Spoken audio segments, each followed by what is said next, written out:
Gianfranco Odone is spending his golden years trying to save an old rusty hulk from the scrapyard. The style of the ship, I think it's a fine piece of naval architecture. In fact, the 240-foot steel-hulled wreck called the Williamsburg once looked like this, an American treasure. The USS Williamsburg, President Truman's new flagship, has been refurbished as a seagoing White House. The Williamsburg made history as Harry S. Truman's presidential yacht, easing him away from the stresses of Washington during his 7 tumultuous years in office. The rebuilding of Europe, the rebuilding of Japan, all took place. His decisions were made aboard the presidential yacht Williamsburg. But it wasn't all business.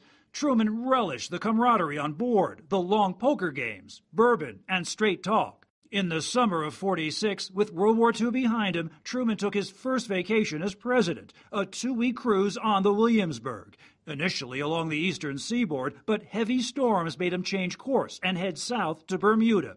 Every detail was front-page news. This is probably the presidential living room. But the vessel that hosted Winston Churchill became a ghost ship. Plants now grow from its floorboards. The presidential fireplace disappeared. The galley, barely recognizable.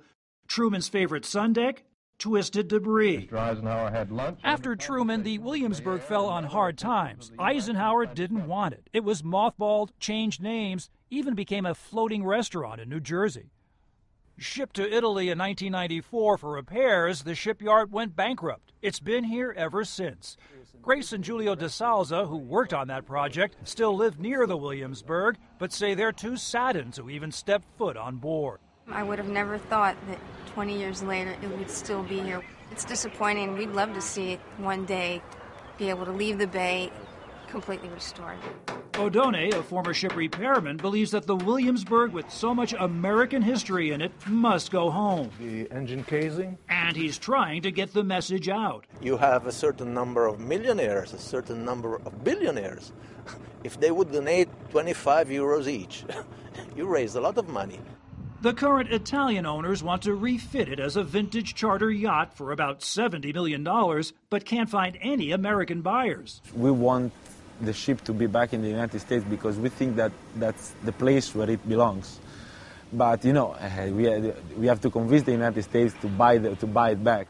And they can't hold out much longer. In just a few years, they say, the grandest of America's surviving presidential yachts will sink from decay. Jim Maceda, NBC News, La Spezia, Italy.